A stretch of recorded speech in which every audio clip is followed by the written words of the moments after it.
예, 이번은 대중의 폭력성에 내몰린 주체성, 조연아 폭력 사태 이런 제목으로 성재준 씨의 동영상을 보고 조금 어떻게 해야 될지, 어떻게 제가 제 견해를 말해야 될지는 조금 난감합니다. 일단은 그 조연아 남편이 그 조연아 씨로부터 무슨 폭행을 당했다는 그 동영상에 대해서 어떤 자유와 법과 관련되는 얘기를 하고 또 대중의 어떤 그런 호기심 그런 것들을 어떤 에 대해서 문제를 제기하고 그렇게 하고 있네요. 그러니까 조연아 씨를 일단 측을 뭐 두둔한다고 볼 수 있는 그런 내용이죠. 내용인데 뭐 조연아 씨 부부지간 이런 문제를 제가 얘기하려는 건 아니고 그 부부 사이의 문제는 뭐 저도 알 수 없는 거니까 그걸 가장 은밀한 부분이고 서로 뭐 지금 이혼 재판도 하고 있다 그러는데 그것보다도 이분이 그거 어떤 자유와 법치 이런 얘기를 하면서 조연아 사건 이것을 어떤 소재를 데려와서 얘기를 하는데 사르트르, 락강 같은 이런 저도 잘 모르는 분들이에요.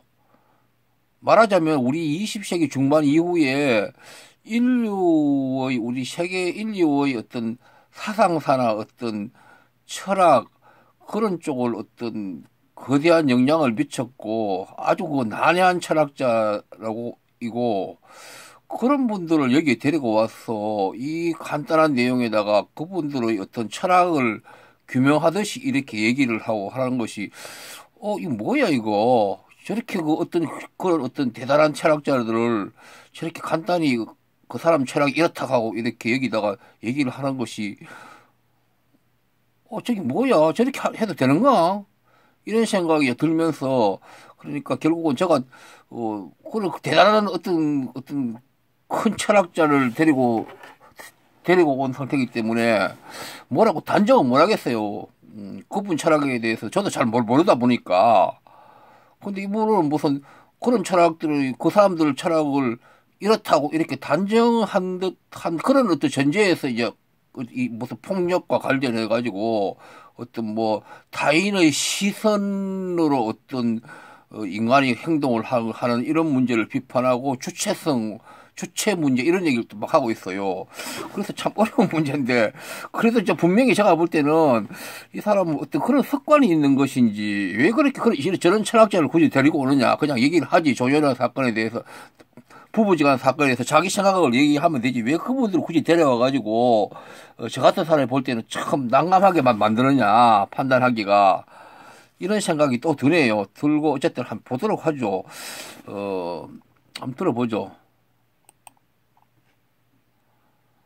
항상 민주주의의 가장 중요한 두 가지 가치를 자유와 법치 두 가지를 꼽습니다. 자유와 법치라는 것은 서로 상반되는 개념인 것처럼 보일 수도 있겠습니다만 그렇지 않죠. 모든 개개인은 자유를 추구할 수가 있어야 되는데 그 자유는 또 동시에 억제가 될 수 있는 수단인 법치가 선행이 돼야 됩니다. 법치가 없어는 진정한 자유가 이루어질 수가 없죠. 왜냐? 민주주의라는 사회에서는 다수가 폭정을 할 수가 있고 그 폭정을 막을 수 있는 수단인 법치라는 것이 없었을 때는 한 개인이 가지고 있는 주체성과 자율성이라는 것은 다수의 이름 앞에서 무기력해질 가능성이 높기 때문입니다. 그래서 우리가 진정한 의미의 민주주의가 되기 위해선 자율성도 있어야 되겠습니다만 동시에 다수의 폭정을 우리가 막을 수 있는 법치 이게 없어서는 절대로 두 가지가 공존할 수가 없겠죠. 선진적인 민주주의일수록 자, 자유와 법치 그러는데 이 성재준 씨가 하는 얘기와 별개로 보더라도요, 법치란 것은, 국민들이 지키는 것보다도 법을 운영하는 국가 공무원이나 이런 사람이 지키라는 의미가, 더 비중이 커요. 법이라는 규범이 유래한 그런 측면도 그렇기도 하고, 왜냐하면 법이 이렇게 없을 때는 통치자가 자기가 자기 기분으로 자기 그때 뭐 자기 어떤 판단으로 그냥 국민에 대해서 뭐 법을 그러니까 판단을 국민들의 어떤 행위에 대해서 옳다 그러다 행동하고 이렇게 해버리면 그만인데 법치가 생겼으니까 그 사람들도 법에 따라야 되니까 그러니까 법을 운영하는 어떤 국가 공무원 이런 사람들이 이제 지키라는 의미가 더 강하고요. 국민도 지켜야 되지만 법치의 의지가 더군다나 오늘날같이 이렇게 민주주의화된 사회에서는 그러니까 법의 담지자인 그 사람들이 지켜야 한다는 그런 어떤 가치적 측면이 더 강하다는 것을 제가 다른 동영상에도 얘기를 했고요. 자유라는 것은 제가 딴 데서 또 얘기했지만도 다양한 모습으로 갈 수 있지만도 대한민국에서는 그 자유가 자본주의가 아니라 악성 자본주의 어떤 약육강식 이렇게 들어온 이런 환경의 사회에서는 그 자유가 어떤 정의적 차원에서 어떤 공분의 차원에서 그렇게 발현되는 것보다도 오히려 자본에 예속되는 형태로 자본에 결탁해서 그러니까 자본에게 자기가 어떤 점수를 따는 식으로, 쉽게 돈을 벌려고 그러죠. 돈을 벌려고 하니까 치사한 짓도 해야 되고, 강자에게 이렇게 인심도 얻어야 되고, 여러 가지 트릭도 써야 되고, 이런 거거든요. 그러니까 자유가 자본에 예속된 상태로 자본에 친화되는 그런 방식으로, 자유가 이제 일반적으로 바뀌는데 그게 그 통상적인 모습이라고 보면 맞습니다. 우리 대한민국에 보면 고의로 그런 건 아니죠. 살아남기 위해서 워낙 조악한 환경이다 보니까 우리의 자유는 대부분 그렇게 지금 되어 있어요. 그래서 성재준 씨는 그런 자유까지는 깊이 고민하지 않는 것 같아요. 그냥 기계적인 어떤 법치 자유 자꾸 그 정도로 이해하고 있는 것 같아요. 이분은요. 일부러 그렇게 말하고 그러지는 않겠죠. 그래 이해하는 것 같아요. 제가 볼 때는 좀 심하게 말해서 초딩 수준이에요. 자유 법치에 대해서 이해하는 것이 탄력적으로 거친 현실 속에서 자유하고 법치가 어떻게 그 기능을 하며 어떤 가치와 의미를 가진지 여기까지는 안 나아가는 것 같아요. 좀 심하게 말하면 그냥 중학교 수준으로 그냥 자유 법치를 그냥 이해하고 얘기하는 것 같아요. 그렇기 때문에 저렇게 단순히 자꾸 얘기하는 것 같아요. 자유 법치를. 단순히 자유라는 것은 법의 한계 내에서 행사되어야지 그것이 자유이다. 뭐 이런 얘기를 그 얘기를 계속 하고 있거든요. 가끔 보면 다른 동영상에서요. 그래서 제가 그것을 지적해 누른 거고 다음에 또 보도록 하죠. 법치가 아주 강합니다. 흔히 얘기하는 공권력 이런 것도 아주 강하고 개인의 자율성은 그 강력한 공권력과 강력한 법치 앞에서 선행될 수가 있는 것이죠. 후진적인 민주주의일수록 법치가 약합니다. 법치가 대중의 이름 앞에서 민중의 이름 앞에서 휘둘리게 되는 것이고 위기를 맞이하게 되죠. 법치가 무너지기 때문에 한 개인은 개인으로서 자율적으로 주체적으로 존재할 수가 없고 민중 속에서 군중 속에서만 위안과 안위를 찾게 됩니다. 철학적으로 봤을 때 우리가 포스트 모더니즘이라고 하는 자, 지금 이 얘기는 뭐 대단한 건 없는데요. 법치가 좀 지나가 보죠. 이 부분을 그러면요. 규격주의, 전통주의를 벗어나자, 전통을 깨부시자라고 했었던 포스트 모더니즘의 대표적인 학자인 사르트르는 인간의 개인의 주체성이라는 것은 앞에 한 얘기가 이런 것 같아요. 선진국가일수록 국민이 법을 잘 지키고 법치가 강하고 후진 국가일수록 법치가 약하고 국민들이 법을 안 지키는 이런 얘기를 하는데 그거는 꼭 그렇게 옳지는 않고요. 그 말이 그럴 수도 있지만도 아까 얘기했듯이 오히려 후진국일수록 통치자가 어떤 국민을 대상으로 해서 국민들보다 오히려 법을 더 안 지키고 이런 현상도 있어요. 지구상에는. 후진국이 그런 거 많이 있죠. 꼭 저렇지만 않고요. 또 여기에서 보니까 지금 요즘 우리 사회적으로 그게 보수든 진보든 군중 속에서 막 이렇게 막 길거리에서 집회를 하고 떠들고 이런 것들이 이제 법치를 안 지킨다. 이렇게 얘기할 수 있겠죠. 저분 입장에서 볼 때는. 물론 그런 면도 있죠. 자, 군중 속에서 개개인이 다수 군중 속에서 가지고 스스로 독자적인 인격으로 하는 게 아니고 군중 속에서 휩싸여서 거기서 목소리를 막 높이고, 이렇게 떠들면서 어떤 사회를 동요하게 만들고 이런 얘기를 지금 하는 것 같아요. 자세한 얘기를 안 하니까 저렇게 지나가 버리니까. 그런데 어떤 인간 세계는 항상 어떤 정적인 상태에서 법을 지키고 안 지키고 규정을 딱 이렇게 맞는지 안 맞는지 행동하느냐 그렇게 되는 게 아니고 어떤 사회라는 것은 어떤 변화할 때는 어떤 운동성을 가지는 거예요. 운동성을 가지면서 그러다 보면 거기에서는 이렇게 이런저런 어떤 작은 법들을 위반하고 그런 게 있다. 그러니까 어떤 집회를 하고 이러면 그 완벽하게 법이 안 지켜지는 거예요. 그 중에서 보면 일부는 그게 어떤 국민의 어떤 저항권 행사라든지 어떤 언론의 자유라든지 이런 어떤 거대한 기본권이 있지만도 구체적으로 개별 법규를 다 따져보면 조금씩 위반되고 또 그렇게 될 수밖에 없는 게 또 많거든요. 그런 가운데 어떤 역사를 발전하고 그런 거예요. 왜냐하면 완벽하게 어떤 현행 기존 질서를 작은 수많은 법들을 완벽하게 지키면서 어떤 국민이 자기 어떤 저항권을 행사하고 자기 언론의 자유를 행사하고 또 노동 3권이라든지 이런 집회 결사의 자유, 무슨 행동의 자유 이런 것을 완벽하게 되지는 않아요. 인류 역사는. 그러니까 어떤 현실에 이렇게 깊이 그거 천착을 해서 이런 것들을 이해해야 되는데 저분은 그 현실하고는 항상 동떨어져 가지고 어떤 책 속에 있는 얘기를 자꾸 하고 있는 거예요. 왜냐하면 우리가 인류 역사를 보면 역사 발전에 보면요 그것이 결국은 인권을 신장시키고 어떤 국가 통치자들의 어떤 의식을 변화시키고 국민들 의식도 변화하고 새로운 어떤 도약을 해서 그 사회가 어떤 진화를 하고 어떤 그런 어떤 큰 격동의 과정을 거치고 또 그런 격동의 과정은 아니더라도 어떤 사회 운동 차원에서 어떤 시기를 거치고 인류는 항상 어떻게 100년, 200년 흐르면서 그 중간중간에 그런 일을 거치거든요. 어떤 모순도 겪고 그런 가운데 인류가 또 발전하고 그런 거예요. 왜냐하면 인간은 완전히 합리적인 동물이 아니고 또 개개인이 아니고 여러 사람 다수가 집합이 되면 그 완전히 합리적으로 이렇게 돌아가는 건 아니거든요. 자, 그게 인간의 실체고 역사고 그런 거거든요. 가능하면 그러니까 법을 지키고 해야겠지만도 그 역사 발전 단계에서 그런 모든 것을 합리적으로 되지는 않아요.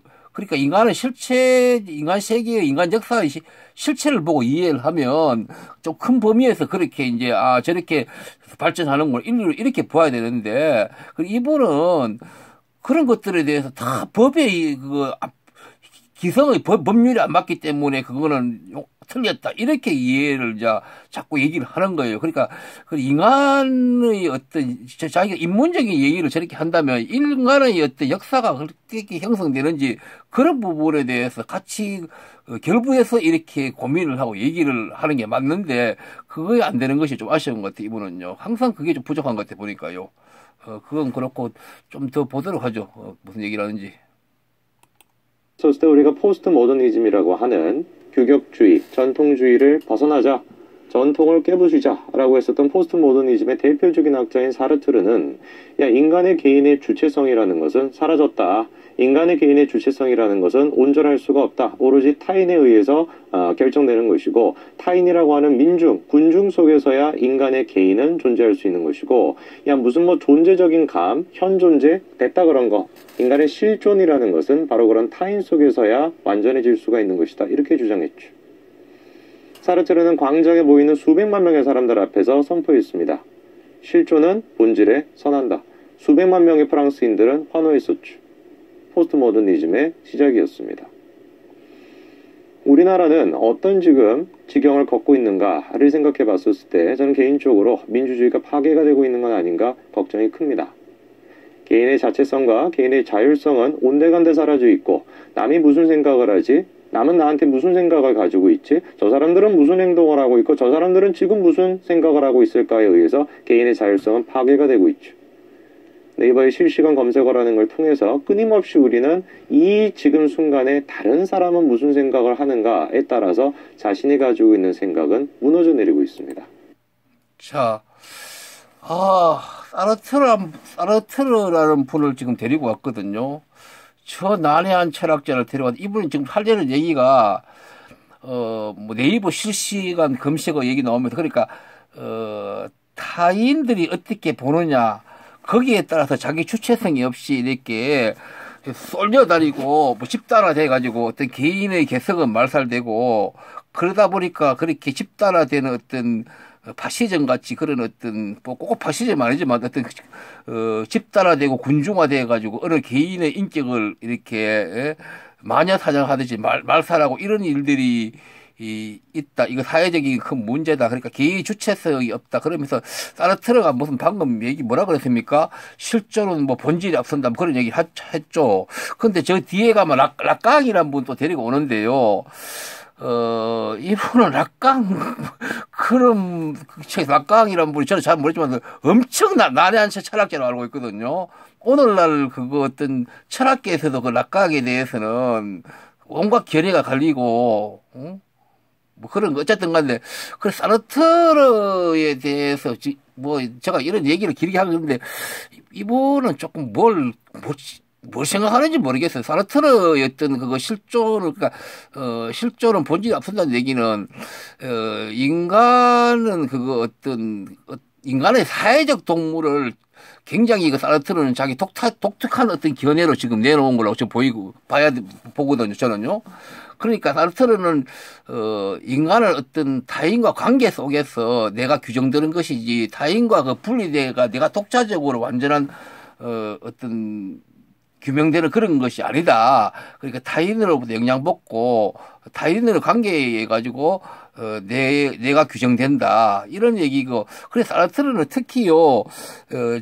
이 형제준식 얘기하고 그 사람은 그러다 보니까 대사회적으로 인간이 그거 어떤 정의라든지 어떤 그런 어떤 자기 철학을 기반해서 자기를 투사해야 된다 그런 의식이 굉장히 철저했던 철학자였고 그러니까 사르트르는 또 그렇게 살았고요. 그러다 보니까 세계 국가에 대해서 어떤 권력자들의 어떤 민중을 이런 거에 대해서 사르트르는 바로 대외적인 목소리를 항상 그 목소리를 해왔고 그러니까 프랑스 국가 내에서도 국가 정치 지도자 못지않게 영향력을 가졌고 그러다 보니까 어떤 국가의 사정에 따라서는 조금 앞뒤가 안 맞는 그런 주장이 될 수 있고 왜냐면 국가들 그 사정마다 다 틀리니까 그러니까 사르트르는 국내 문제뿐 아니라 예국 문제에 대해서 국제적인 어떤 그런 문제에 대해서도 어떤 대표적인 그런 어떤 목소리를 가진 철학자로서 그렇게 어떤 자기가 어떤 대외적인 목소리를 냈고, 물론 사르트르는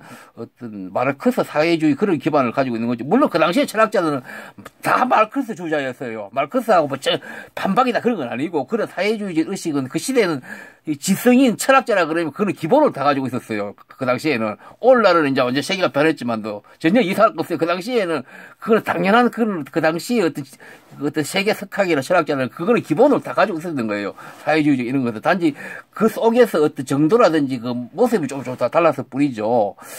그런데 어쨌든 사르트르에 대한 어떤 사르트르가 그래서 이제 어떤 인간이 그거 어떤 대사회제 태어나서 어떤 사회적인 어떤 자기 역할을 해야 된다는 그런 쪽으로 사르트르는 구체적으로 자기 행동이 드러나는 그렇게 살아온 사람이거든요. 제가 알기로는요. 그러니까 대단한 어떤 용기를 가져서만 가능할 수 있는 그런 건데 워낙 철학이 그 사람은 단단하기 때문에 했는 것 같아요. 사르트르만큼 그렇게 굉장히 대사회적으로 오늘날 웬만한 어떤 지식인들, 교수나 이런 사람들 용기가 없어서 그렇게 못 하거든요. 사르트르는 그만큼 확고한 사람이라고 그런 거는 분명했어요. 그 후에 철학으로서는 뭐 실존주의 그런 것들이 이제 시대의 한물간 철학되고 이렇게 되다 보니까 요즘은 별로 각광을 안 받는데 그 당시에 말해도 굉장한 뭐 가장 그 지구상에 가장 그 영향력이 있는 철학자였고 단지 이론적으로만 영향력이 있는 게 아니고 자기 행동으로 보인 뭐 그런 행동까지 해서 양반은 뭐 로베설도 거부하고 자기 철학 그거 한다고 그러고 뭐 누굽니까 그 여성부 그거 하고 뭐 그런 어떤 뭐 무슨 결혼이라 그럽니까 그 계약 결혼 그런 거 다 특이한 뭐 실험적인 철학을 하고 그런 분이었고요. 그랬죠. 어쨌든 여기까지 끊고 다 있도록 하죠. 내가 워낙 이런 거창한 철학자를 지금 데리고 와보니까 제가 뭐라고 얘기를 막 하겠는데 저도 뭐 잘 모르는 분들인데 그분들을 그냥 피상적으로 알죠.